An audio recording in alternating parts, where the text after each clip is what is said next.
I also believe it's important to remember this committee and the Senate has a tradition of considering significant immigration legislation in a bipartisan manner. In 2003, then Leader Daschle and Republican Senator Hagel came together and introduced a bipartisan comprehensive immigration bill, while the House considered a Democratic-only bill. In 2007, Senators Kennedy, Durbin, myself, Kyle, Hatch, Graham, and several others worked long hours to negotiate a bipartisan bill. We worked hand in hand with the Bush administration as Secretaries Chertoff and Gutierrez personally engaged in numbers of meetings. Most recently, in 2013, the Gang of Eight, made up of Senators Graham, Rubio, McCain, Flake, Menendez, Schumer, Durbin, and Bennett, led us in negotiations for another attempt at bipartisan legislation. This bill ultimately passed the Senate by a strong 68-32 vote. Let me say this, well, before I say that, according to Secretary McAleenan, if the 2013 bill had passed, his comment is, and I quote, "We'd be a lot more secure along the border," end quote. Yet today, the bill on the agenda does not enjoy bipartisan support. No Democrats were consulted. It will not be voted out of committee with any Democratic support. Moreover, if Leader McConnell were to choose to bring it to the Senate floor, I do not believe it could secure 60 votes to open debate. In fact, if Leader McConnell also decided to break even more Senate rules to force the bill out of the Senate, the bill would die in the House.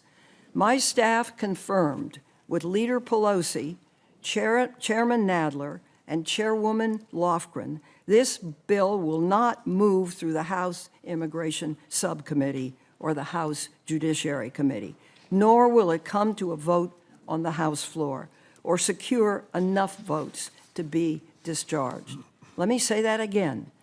No matter how many committee rules or Senate rules are broken, this bill will not become law. I deeply respect you, Mr. Chairman, but given this is a dead-end proposition, it begs the question, why are we doing this? Finally, I want to discuss the problems the Graham bill is intended to address and the policies it includes.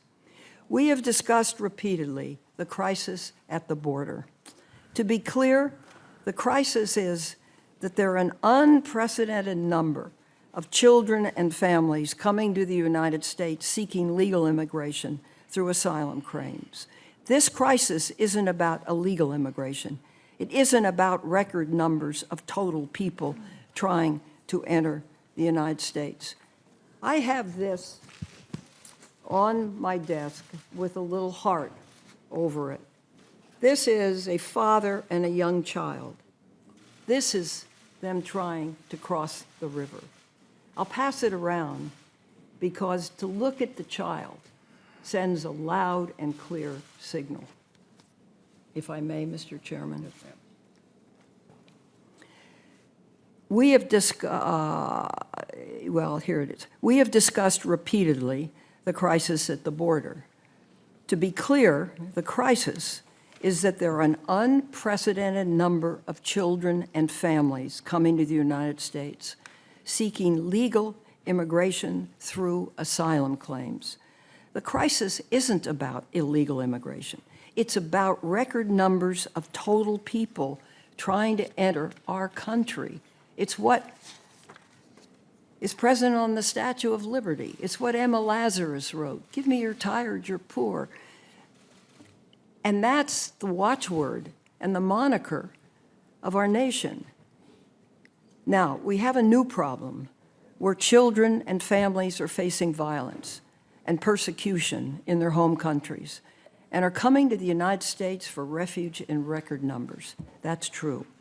Unfortunately, the Trump administration has exacerbated the problems by disrespecting the laws that ensure we treat vulnerable families and children with care and provide basic humanitarian conditions.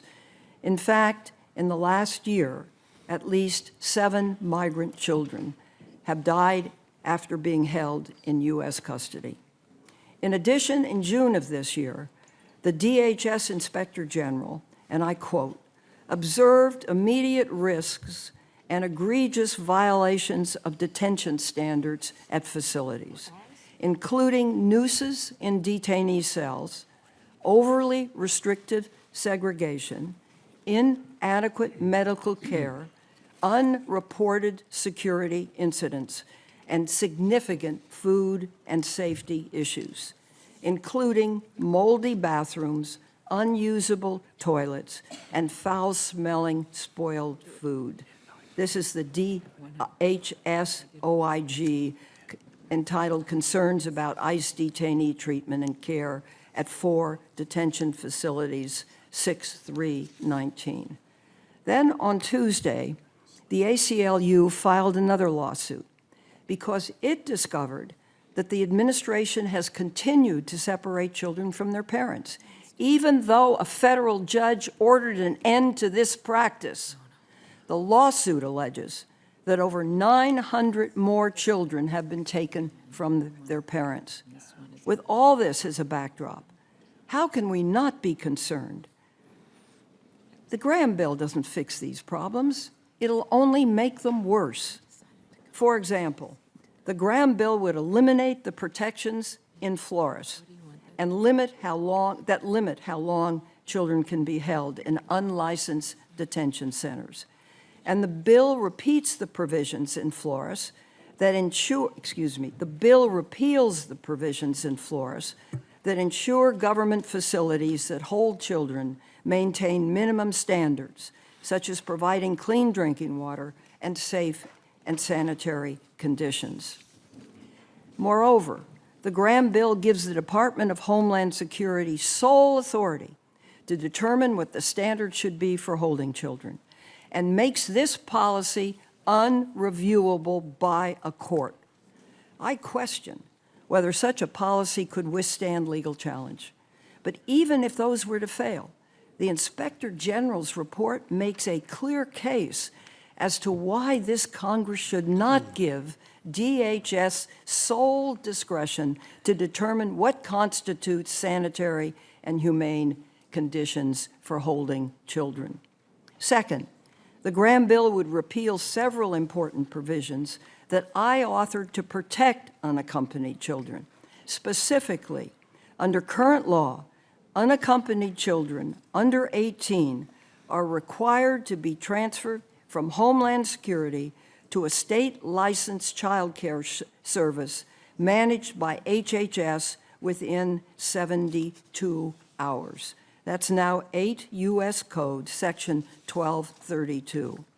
While in those shelters, HHS is tasked with identifying family members or sponsors who can care for the child while he or she goes through a non-adversarial asylum process. This law actually has worked well. Currently, over 95% of children are placed with their families or a sponsor within approximately 45 days. We should be proud of that. However, under the Graham bill, DHS would be given the authority to conduct a new interview process administered by an immigration officer from Customs and Border Protection. Under the new process, the CBP officer would interview a child to determine whether they qualify for asylum. The decision would be made under a new, higher standard of review and would not be reviewable by any court.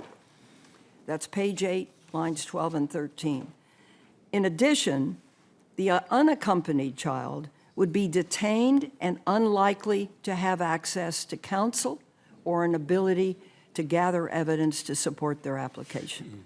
Finally, if CBP decides the child is not eligible for asylum, she or he would be subject to immediate deportation.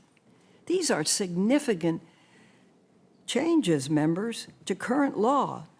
And what's worse is the impact on children who have no legal representation and cannot be expected to understand complex law.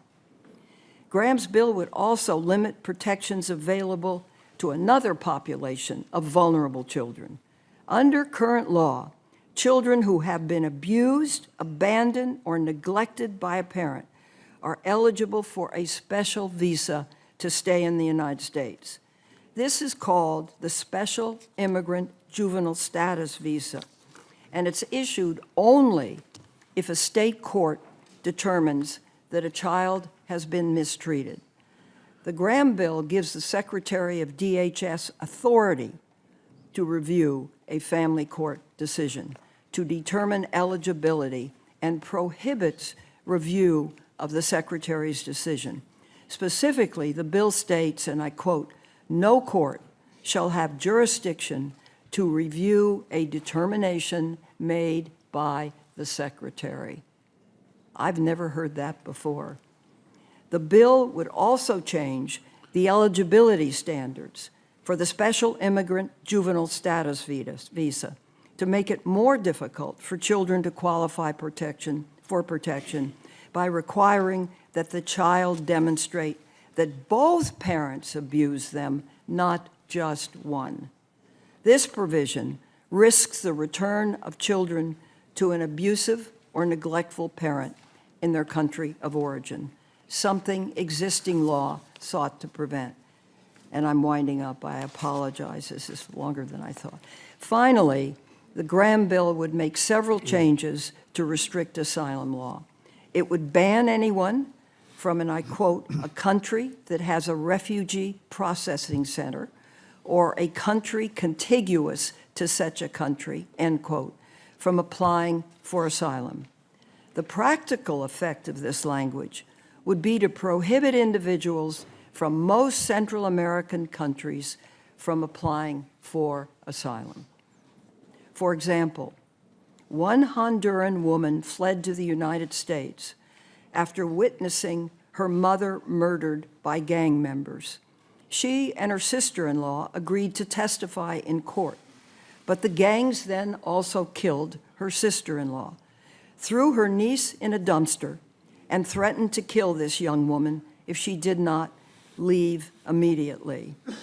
Under the Graham bill, this young woman would be banned from receiving asylum in the United States. The Graham bill also limits asylum applications by only allowing individuals and families who enter the United States through the ports of entry to apply for asylum. What makes this policy change even more draconian is that currently the administration is blocking women, men, and children who seek to legally apply for asylum from entering U.S. ports. So in effect, this is further closing off legal avenues to apply for asylum. If enacted, the Graham bill would be a setback for children and families seeking asylum for our country's system of providing protection to the persecuted. It would make a bad situation far worse. If the Statue of Liberty could weep, she would. Mr. Chairman, we all agree something needs to be done, but candidly, this is not it.